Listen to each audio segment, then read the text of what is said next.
Single parenting isn't easy. We understand. Most parents don't plan to go it alone, but you can still make the most of this journey for your children and yourself. In fact, if you and your family are on that journey, this podcast is for you. Welcome to the Single Parent Advocate community and to our podcast. And here are your hosts, single parent founder Stacy Poitras, and broadcast journalist, single dad and friend, Darrell Moody. Hello to you wherever you are. Thank you for joining us once again for the Single Parent Advocate podcast. I am your host, Darrell Moody. I am once again in my home studios in Orlando, Florida. Stacy, the Single Parent Advocate, Stacy Poitras. She is in the SPA studios there in Dallas. A special thank you to the folks at VentureX Louisville, the realm at Castle Hills. Fine studio facilities over there in the greater Dallas area. Stacy, how are you today?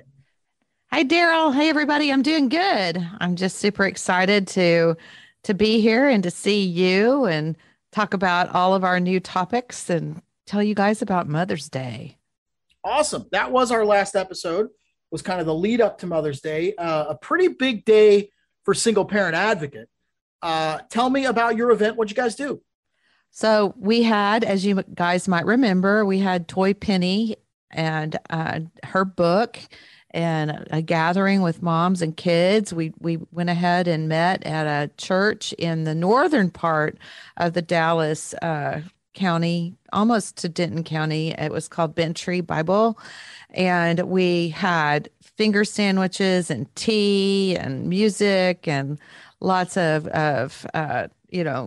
girly stuff on the mom's side of the event, and on the kids' side, it was a party. We had a DJ and contests and crafts, and they made flower arrangements and tiaras for their moms, and we had gifts that we passed out for the kids as well as for the moms, and we just really celebrated each other. It was really awesome. It was really exciting. Dr. Deborah Purge even spoke for a while about self-care, as did Toy Penny with her book that we profiled, Love Them, Love Yourself More. And so it was really cool. I had a great time and was so grateful for everybody who came out and celebrated with us. How many total families did you have participate in the event? We had 75 register and 135 kids of all ages. It was absolutely fun. We had even toward the end of the event, we even passed out food. So everybody took home some fridge food and some pantry food. That's awesome. Turn it into a food distribution event as well. Absolutely. Equip, empower, encourage, Darrell. I've got a video I'm putting together. I'm going to put it up on the YouTube to share with everybody so you can see the faces. And we're just so excited that we can get together in person now. Fantastic. How was Toy Penny's message received? It was very, very, very deep. As you know, she has a very complicated life story, but she focused on, really a smaller part of what she did on the podcast. She kind of condensed it quite a bit there for in person because we had all the kiddos over there, making stuff for their moms. And so really, she just focused on, choosing the right foods, making sure that we're giving ourselves a chance to thrive and, dropping bad habits and things like that. We had a lady from an area networking and chamber of commerce organization that we're a part of here in Louisville. And she sang a song by Martina McBride. It was beautiful. It just really, there was a lot of really good messages woven within that as well, so I think it was a really nice time. And every mom got some wall decor also. They got wall decor to take home, either for, their homes or somebody they'd like to present it to. Like sometimes the gifts we give our families that are a part of our community, sometimes they pay it forward to their own moms. Now, whenever you have one of these large scale events, and Mother's Day is a major event for you guys, there's always lessons learned, and there's always, things that you're going to carry on to next year, things that maybe you won't. Obviously it's a year out, but what can we anticipate for next year's Mother's Day event? I think next year, of course, Darrell, I know you deal a lot with current events. Gas prices are $4 a gallon. Um, there are people that cannot pay their rent. There are some seriously struggling families. And so I think next year I would like to add an element, each one reach one. So if you're a single mom that can come to the event and interact with your children and everything, I would love you to be able to work with us to adopt a family who maybe, they had registered, but they couldn't make it because their car broke down or a child got sick or something like that. So I want to be weaving that into our events because a lot of times we have so many people register and say they want to come, and then life just happens, right? Life comes unwound and we end up facing a crisis of the day and we miss the medicine that we were really needing for ourselves. So I think as a community organization, I'd love to empower families to pay it forward to others who live close to them and could not make the drive or had something happen. Create a buddy system, Darrell. Well, and to your point about, turning it into kind of an outreach event to help folks who are struggling, obviously you've got the food pantry involved, and you've got the food distribution aspect of it. Maybe we can do some extra fundraising, and maybe next year, we can give the moms gift cards or something like that, something to ease the financial burden that we're all facing. Absolutely. And we handed out gift cards. Quick Car in Louisville handed out $100 gift cards. And so we gave out six or seven of those. So we made sure that we had all of those. And then we had some restaurant gift cards and things. So it was really fun. We had, who drove the furthest, who has the most kids, all of those different things. It was precious time. We really did get to have some quality time together. Mother's Day, I always look forward to it because quality is quality time, looking inside ourselves, but also just being a tribe together, being a community and building each other up. It's really neat. We did family portraits. So everybody that brought their kids got a complimentary family portrait. And, it was cool. It was very cool. Like I said, I'll put some video notes up on YouTube for everybody. I'm working with a new video editor who's volunteering his talents. And so we're about halfway through that process. And so we'll be having the golf video be posted from our fundraiser in March and Mother's Day really soon. And can folks find those links when they're up at singleparentadvocate.org? Yep. They'll be on singleparentadvocate.org, the video page, both of them, because what happens is we upload them to YouTube and then the YouTube feed goes to the video page. So you should be able to scroll at singleparentadvocate.org and then go to the video page and you'll see everything. And then you listen on the podcast page to listen to all of our podcasts. And if you're not following Single Parent Advocate on Facebook, Twitter, Instagram, the various social media channels, you should be, because all of this content is shared there as well. And, obviously you want to see it in all the places that you can. So definitely want to encourage you folks to do that. Okay. So Mother's Day is out of the way, smashing success like every event. Let's talk about Father's Day, which is coming up in June. Yeah. So usually, traditionally, we'll have a Father's Day field trip, whether it's a picnic or something like that, where all of us can get together and go celebrate the dads and their families. This year, we're going to be headed up to Frisco Rough Riders baseball game. It'll be in June. We've got invitations scheduled to go out. This event is, just for fun. It'll involve volunteers and our whole community, our families as well. And so what we'll be doing is we'll be looking for someone to sponsor each of our dads' families to go out there in honor of Father's Day. And then if you're a single mom, and your kids are away, well, it's time to just come out and play. And we'll go out and they have food and lots of fun. It's a real great family friendly place, and it's very affordable. Usually it's, $15, $20 to go out and watch the game. And so we're going to put on our green and purple and have a great time out there.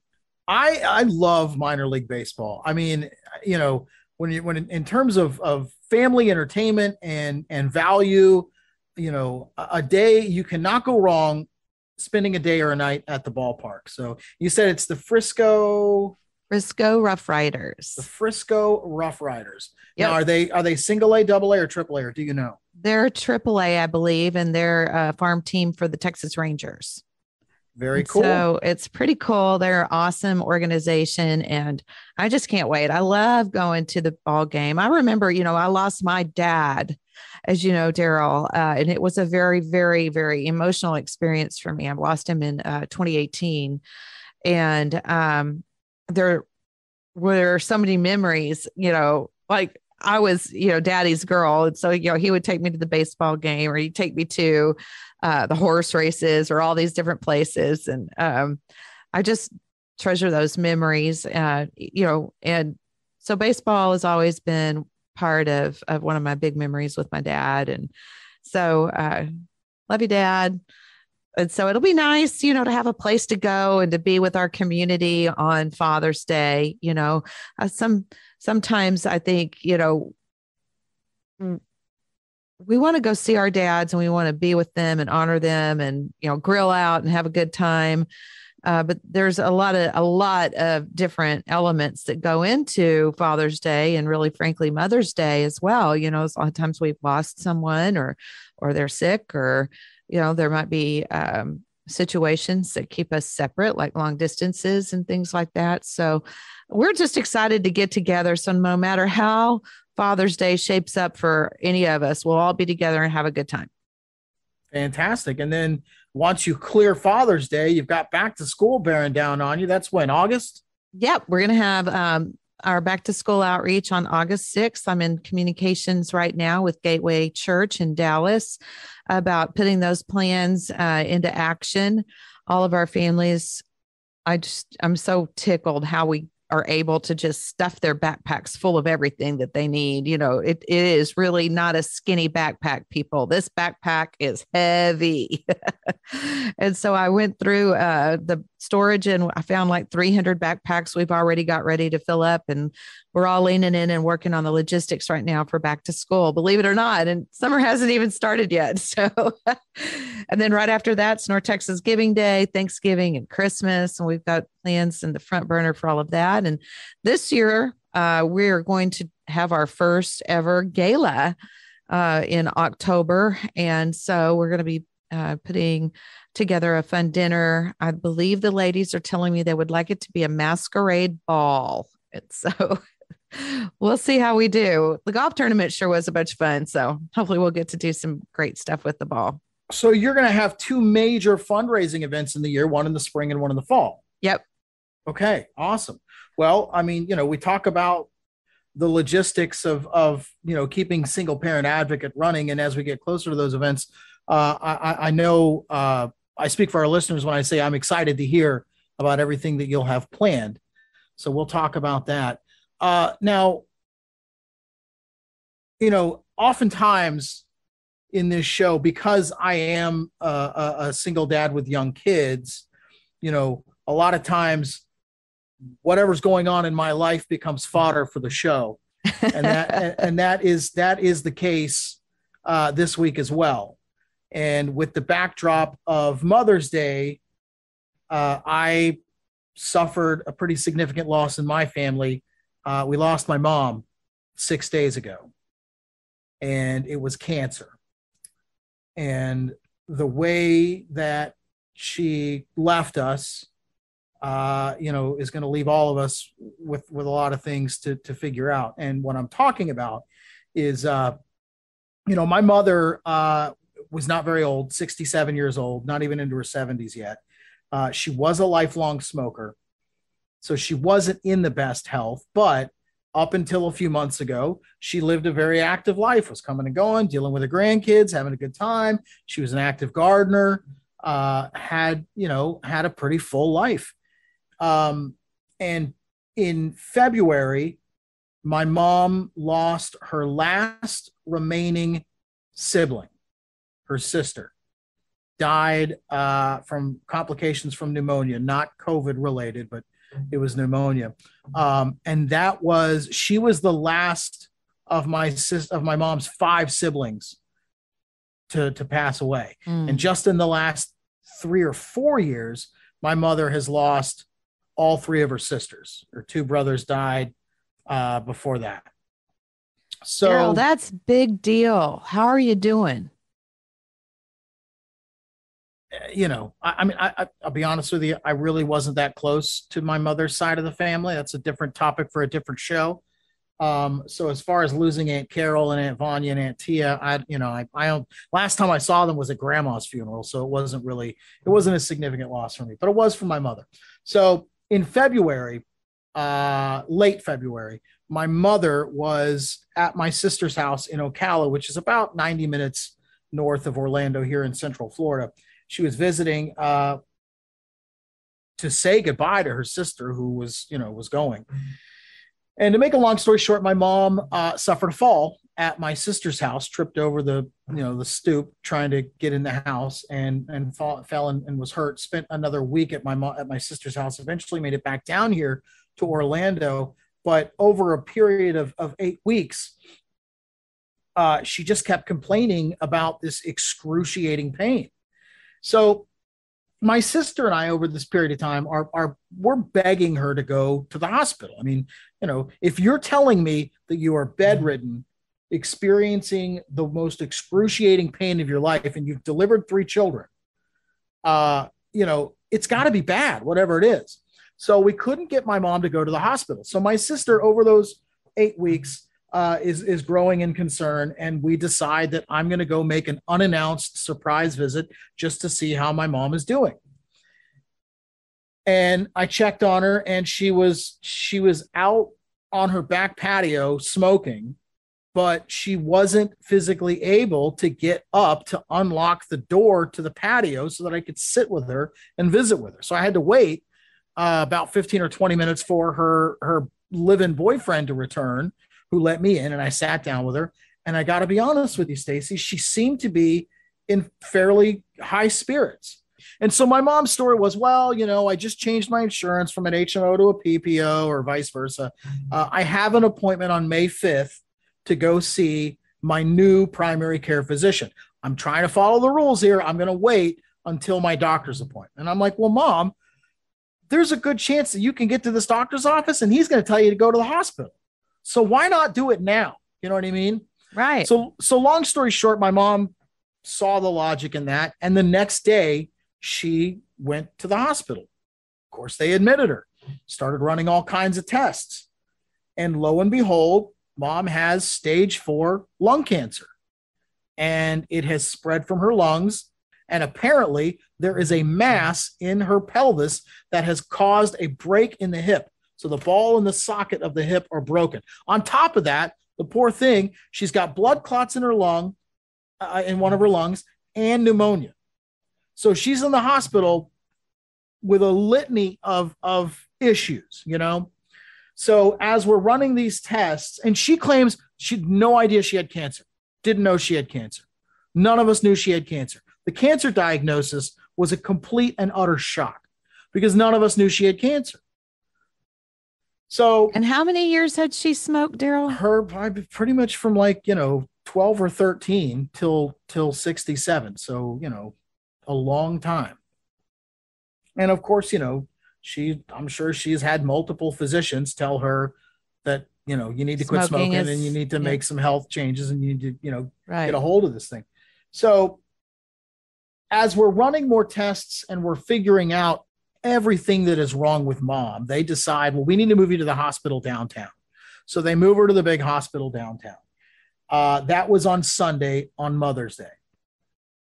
So, the days leading up to that, I'm talking to doctors and I'm getting a better idea of what's going on. Now, I've got 2 little kids, 6 and 8 years old. They love Nana to death. And so now I've got to explain to my kids why Nana's in the hospital and what's wrong with her. And we talk about this all the time. I am probably honest with my kids to a fault. I don't hide things from them. I don't lie to them. I tell them what's going on. Nana is very sick and she's probably at the end of her life. So I've got my kids that weekend. I pick them up from school Friday. We go to visit Nana. And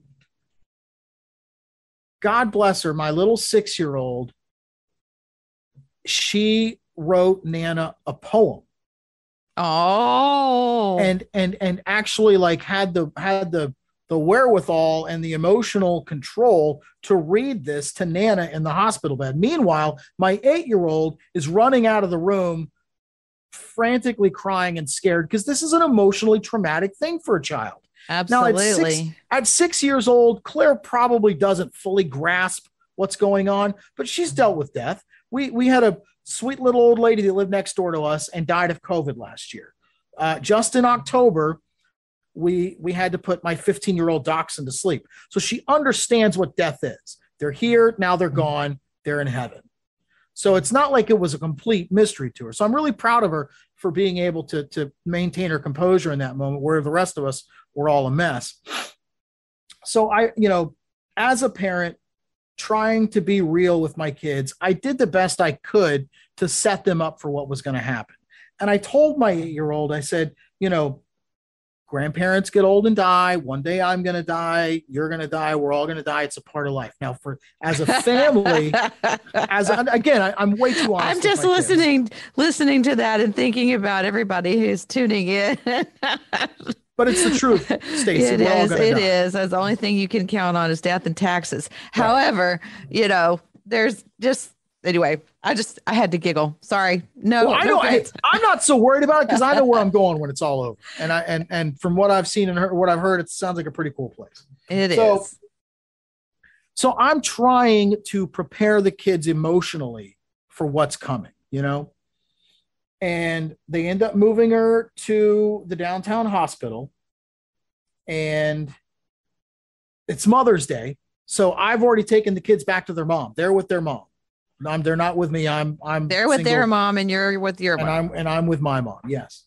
So I'm sitting there in the room with her, and she, because of cancer, the reason they were concerned was her oxygenation levels. Her lungs were not processing the air that she's breathing, and therefore her vital organs are not getting the necessary amount of oxygen. So anybody who's been hospitalized with that situation, they go from having the oxygen in your nose to then having a mask that's kind of open, but you're still breathing freely. The step up from that is the BiPAP mask, where it's, it covers your mouth and it's a perfect seal. And there's a machine that forces air in and pulls it out, forces it in and pulls it out. And the next step up from that is intubation, where you're on a breathing machine. You've got the tubes down your throat. You're not able to do anything on your own because you're hooked up to a breathing machine. We had determined that my mother was not okay with going that far. So we all prepared a modified do not resuscitate order, where we agreed that she would be on a BiPAP mask and machine, but she would not be intubated. And if she did go into cardiac arrest, we're not going to administer CPR, because as the doctor explained, if her lungs aren't providing the heart with enough oxygen, if the heart stops, there's no sense in restarting it because it's still not going to be able to get enough oxygen. So we made those end of life decisions while mom was I keep thinking 12 reasons why you need to quit smoking today.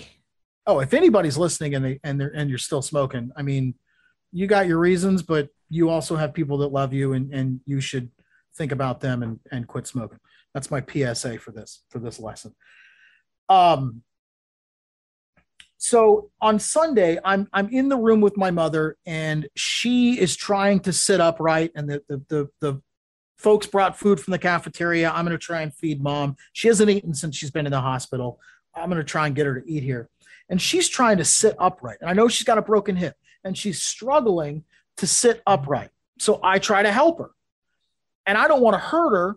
So I don't really know what I'm doing. So I go grab a nurse and I go, hey, my mom's trying to sit up. I'm trying to feed her. I don't want to hurt her. I need another set of hands. Can you help me?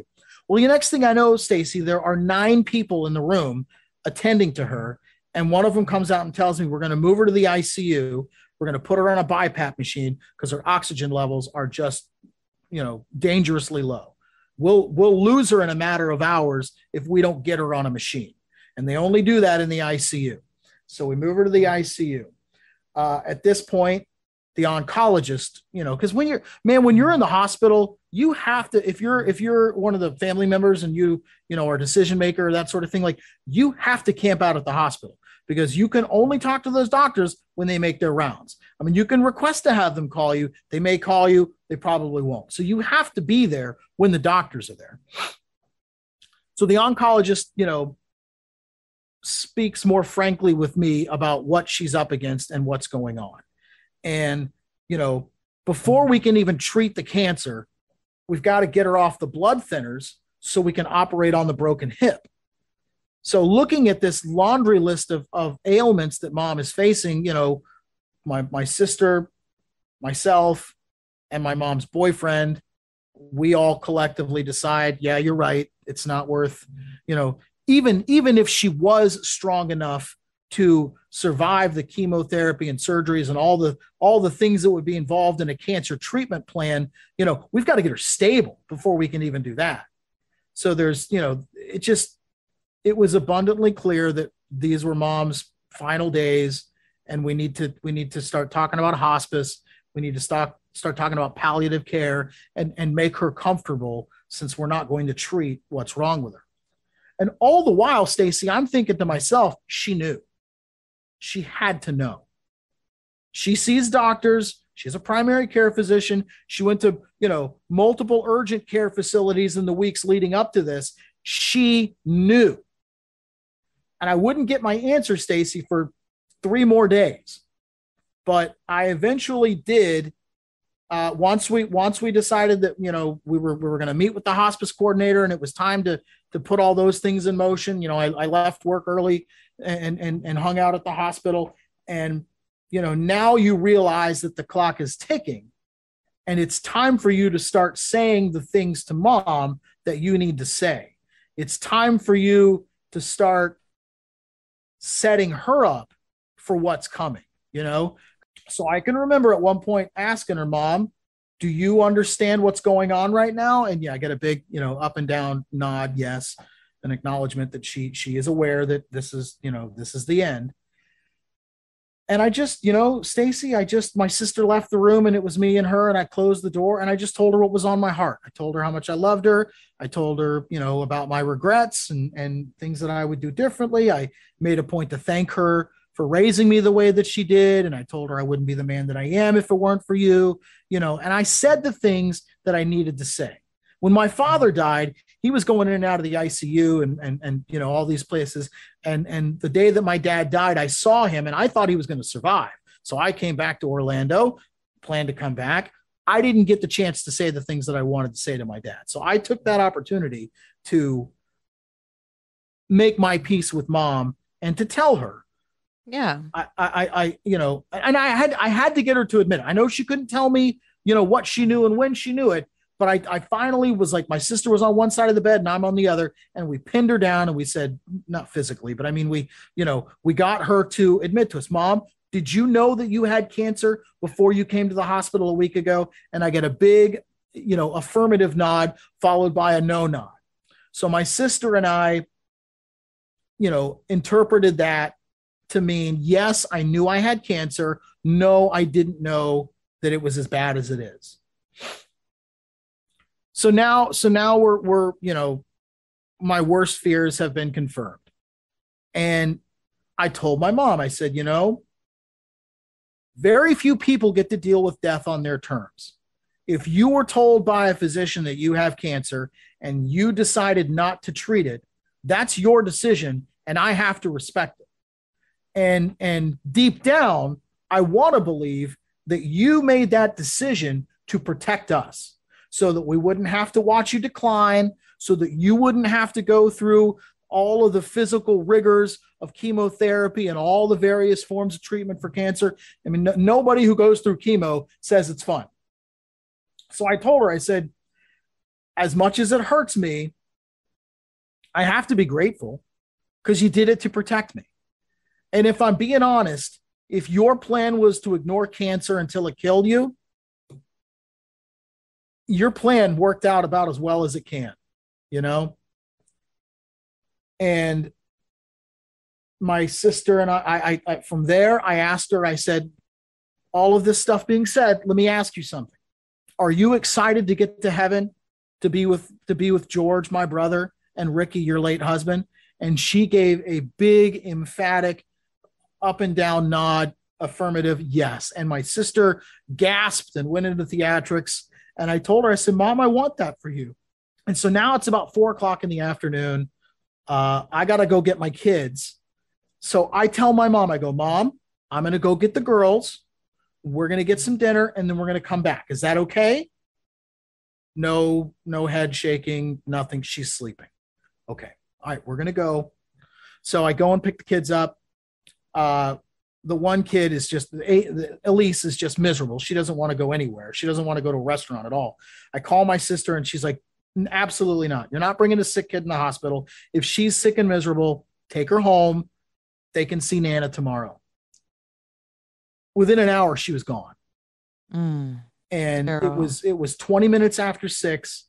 And my sister called me and was like, she's going right now. She's gone. So she was there with Mom. She didn't go alone. She knew she was loved. We gave her blessing, or we gave her our blessing, and she left, you know? So basically from Mother's Day, you I said goodbye to my mom. Yeah. And that was crazy. And, first of all, I want to thank you for sharing all of this with us and with me. I think I got through it without crying. I didn't think I would. Such a journey, Darrell. And it seems to me like you've learned so much in that whole process. Like there was so much that you had to surrender to gracefully. I had to set a lot of things aside. You had to be a good parent to your children and kind of try to communicate with them in the most, acknowledgeable, but not too much knowledgeable way since they're so young. You had to collaborate with your sister and try to respect her role. And then in addition to all of that, you're dealing with this tremendous, my own loss. That's what I was pausing to say the word loss, but It was an incoming loss that you were getting ready to be hit with this horrible situation. And Stacy, and I've lost a brother, I've lost a father, I've had my fair share of trials and tribulations, and I'm good in a crisis. Like I can set my own, or I can compartmentalize, probably a better way to say it. I can compartmentalize my own feelings and do what needs to be done in that moment, So it's like, I didn't break down in front of anybody. I broke down on the Tuesday night before she died when I was all alone and I didn't have my kids with me. I'm not saying all alone in a bad way, but like I needed to do that by myself and I wasn't going to do it in front of anybody else. Well, all of us deal with crises differently, and this is certainly, losing a parent is one of those moments to where, you really need to be able to process it and pull aside. I was thinking about all of this and, a lot of times, sometimes we have to prioritize the decompressing part of like, wait a minute, the only thing I can control right now is my tone of voice or my breathing rate. I can only control my reactions, my expressions, like anything outside of myself. Like,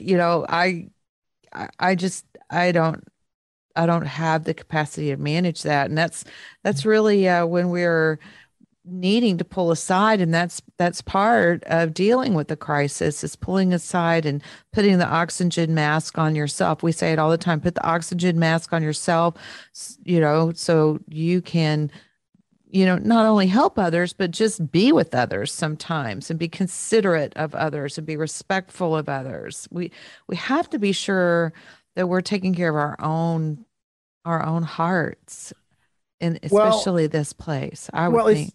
It's funny you should say that. Remember, I mentioned that Elise was sick. Yeah.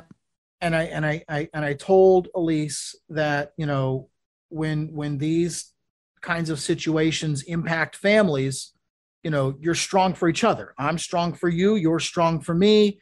We're strong for each other. We'll get through whatever this situation is. We'll get to the other side and then we'll deal with it.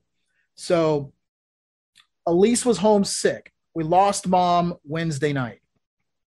Thursday morning, Elise is feeling better, but between you and me, I'd rather keep her. You know what I mean? Like, I needed her more than she needed to be at school that day. So the two of us, after we took my youngest daughter to school and dropped her off, Elise and I, we went out to breakfast. We went to a diner and had pancakes and had a great breakfast. And then as we were leaving, I was like, let's go get pedicures. So Elise and I went to our favorite nail salon by the house and we got pedicures.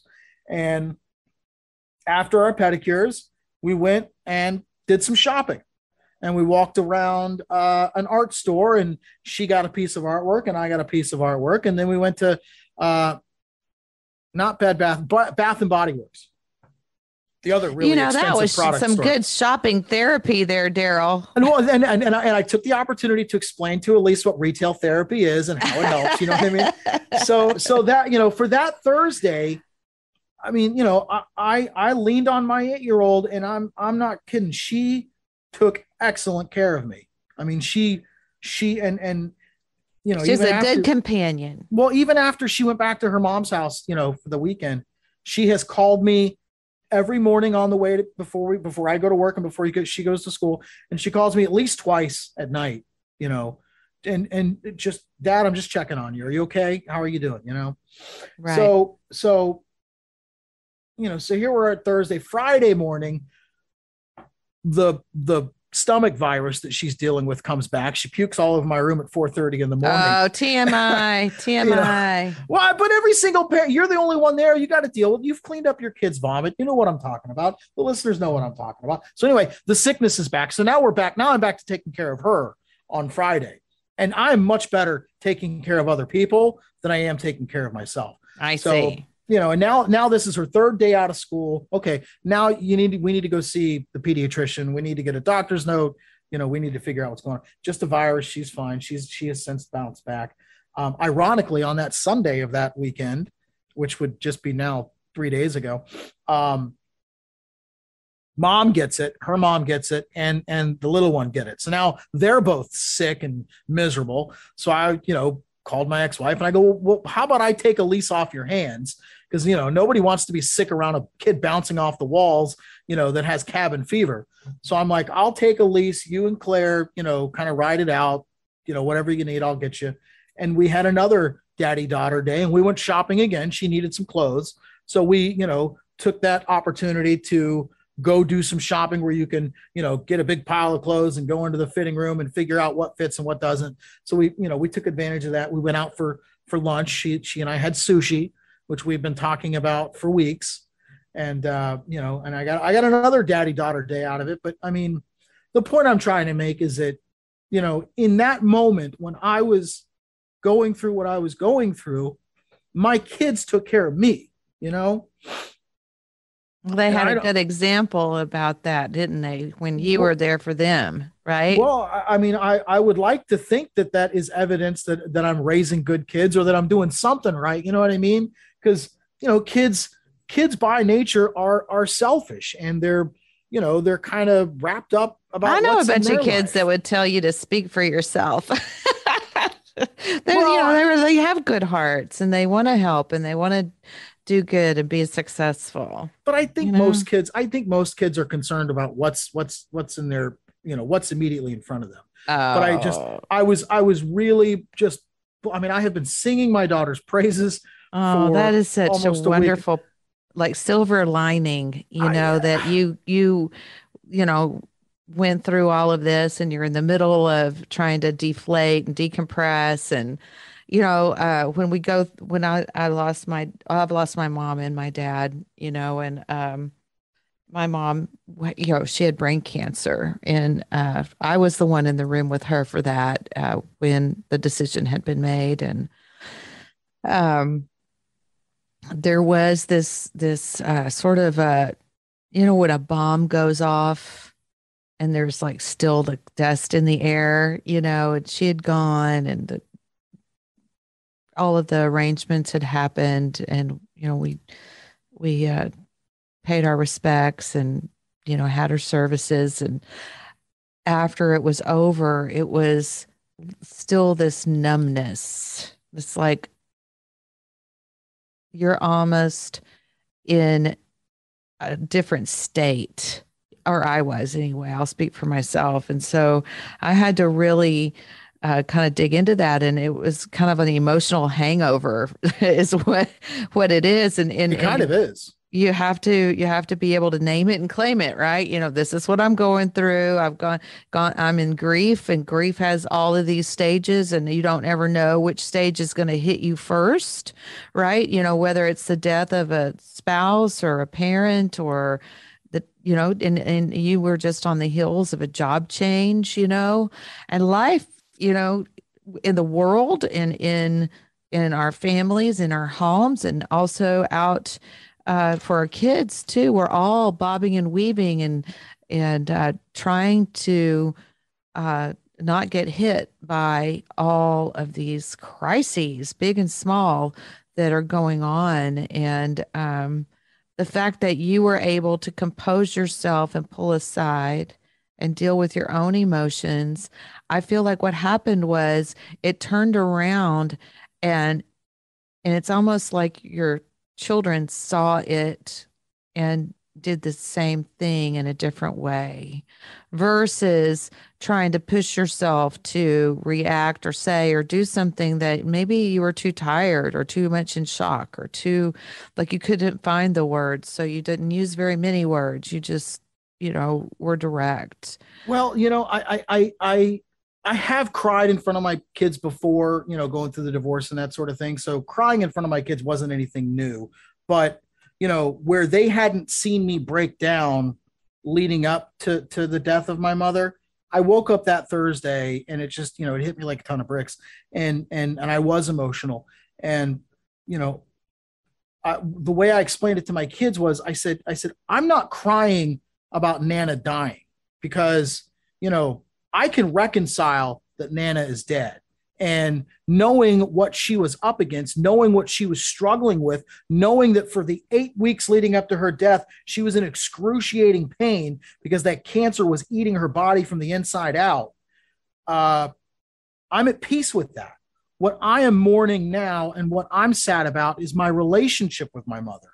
And there was a lot of stuff that was unresolved, and we can talk about that in another episode. But for me, what I was grieving in that moment wasn't my mother's passing. It was all the emotional baggage that I've been left with. And the fact that there are things that, and for the most part, I said what I needed to say, but there's a lot of other things that I wanted to get to that I just didn't get to. Well, sometimes we have to focus on what matters right now, Oh, you're right. and all of those other things, they don't take priority in those moments. I was reading this article about that, and you are a leader, you're a father, you were one of her point persons there in the hospital. You were in a position of leading, and you made the right decision to set the junk aside. And boy, wouldn't it be neat if we didn't have to wait until we got to a crisis like that to set the junk aside, and just, move on. I know relationships and managing relationships and boundaries and all of those different things are important topics. But in an ideal world, it would be neat if inside our hearts and inside the way that we relate to each other, we could all just set the junk aside and pay attention to what really matters. And what really matters is I love you. Well, and I think in that moment, my mom needed me, you know what I mean? And she needed me to make decisions on her behalf. She needed me to, to look after her, and, whatever your disagreements may be, whatever the state of your relationship is, like you said, you set that junk aside and you fulfill your responsibility to your parent as a child, because, have you ever seen that? I don't know if you would call it a meme or a graphic, but it's a series of pictures, and it's a woman who's pregnant, and then she's holding a baby, and then she's holding a kid that gradually gets too big to where she can't hold him. Then, they're kind of the same height. They reverse. Yeah. They reverse. And the next thing you know, she's holding, the child is holding her mother, and then she's holding her mother's clothes. Right. And it's kind of the circle of life. You know what I mean? Right. You don't realize what that feels like or how that goes until you have to do it. Until you're there. Yeah. And, letting go and, recognizing, like I said, recognizing this moment that you're in that's step one, right? You recognize, oh my gosh, this is it. This is, but that is step one to understanding, okay, I'm going to need to get out of, faith or not faith or fear. How when we get in an emergency, we have fight or flight. Yeah. And then I have a new one I've heard, fight, flight, or fawn. And fawning means people pleasing. So, but if you can recognize that you just said it so well, you're in the circle of life. This hurts. I need to set aside the junk. And that recognition or that naming that you did of that moment in time allowed you to conquer it, to navigate it better. They say name it and tame it, right? When you're in emergency mode and you're feeling fight or flight, your brain's really not on all cylinders. And you really did a great job of that. And you taught your kids to do that too. And that's in the face of losing your mom. And that was, applause. And I'm so sorry. Well, that was hard. I'm not doing it because I want to look good. I'm not, you know what I mean? I know. In those moments you do it because, it's, what is it? Do the right thing first or do the right thing next, or how does that go? Do the next thing right or the right thing next. And it doesn't have to be a big thing. It could just be, okay, I'm going to wash my hands. And for me, it was like, I need to be strong for mom, first of all. Then I need to be strong for my sister. Then I need to be strong for my kids, and there are some important decisions that need to be made. And I cannot allow, emotion to cloud my judgment, Yeah, you had to stay centered. And it was, and I'm not on the other side of it. I'm not done grieving. I would venture to guess I have a lot of therapy ahead of me where I'll be talking about my mother again. But, I am proud of myself in that I feel like I did give my kids a good example of how to handle that sort of situation, And well, there so was this one thing that I just really, take away from your experience is how contagious your behavior was and how you stayed composed. You stayed respectful. You treasured your mom. I know that, men and women oftentimes process grief very different, right? But you were still, thoughtful and tender, and you are no doubt going to be dealing with the loss that you just had. You're in your family, but you did try to reach in and have a tender moment amid this very fast breaking emergency that you didn't know about until you got in the middle of it. And I know it probably, maybe you're still a little numb, but I think that, your mom would say, thank you for doing that, for being a big person, her big little person, because you'll always be her son. You'll always, be her boy. I was her baby boy. She was unapologetic about it, and I had no problem with it. You're the only woman who can call me baby boy. But yeah, but no, you made the point that this tragedy comes on the heels of a major career change. I mean, losing a career that I had invested 15 years of my life in, going 6 months without knowing what I was going to do next. And here I am starting a new job in March, and all through that process, the 6 months of looking for a job and all that, I just kept telling my kids, life is going to give you circumstances that are difficult. Life is going to give you adversity. It's the way you handle that adversity that will determine the path of your life moving forward. And people that deal with adversity in a healthy way and in a good way, that doesn't really alter their trajectory too much. People that don't deal with adversity in the right way, and you go on a bender, or you do something stupid, or you don't deal with it emotionally, you don't stay positive, you don't do the right things, whatever you do to not handle that adversity correctly, it's going to adversely affect your life. Well, you use an actual different part of your brain. When you're in fight or flight, you're thinking fast. You're thinking not with your mind. You're thinking with your instincts, And when you are actually thinking creatively, it's a completely different part of your brain. When you're thinking resourcefully, if you're doing, how sometimes you can just drive and it's a routine and it's your same routine. Memory. Yeah. That's even a different part of your brain. So, moving from survival instincts to creative thinking, sometimes it's just, what routine can you keep to help you make that transition to go from utterly in survival mode to I need to be resourceful and I need to think through some things and apply myself. And I feel like,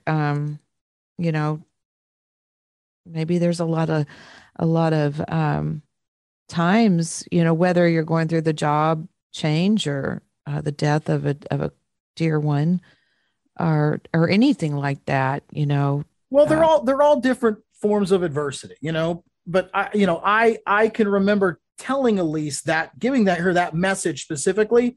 And there was a time where just she and I were going out to dinner. It was one of those one-on-one weekends where we split the kids up.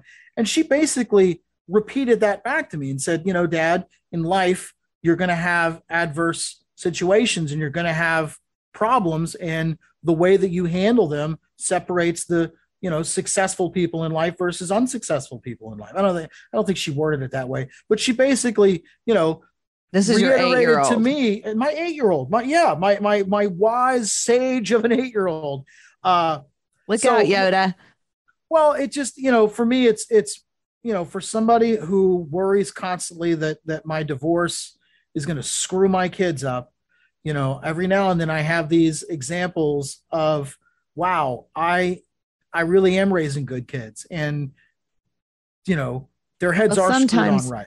Sometimes the seeds we sow grow, right? And that's awesome. Well,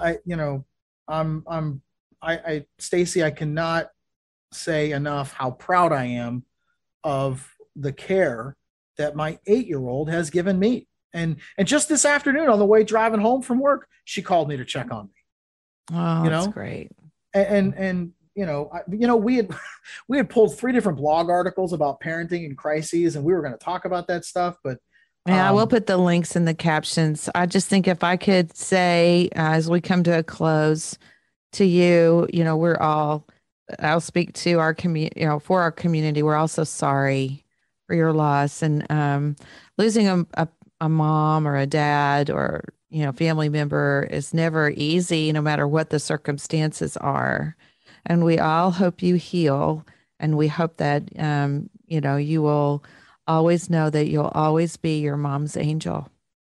Well, and now she'll be yours. I was just going to say, now I feel like, she's been up there a week. So maybe she's gotten her first assignment. Maybe she hasn't yet. I don't know, but I know she will be busy. You hang in there until next time. Okay. I can't wait to talk about something else. And if there's anything I can say about losing a mom, I just would say, give yourself some time. It'll be good. And you were checking up on me throughout all that process too. So I want to make sure that I thank you for the care and concern that you've shown.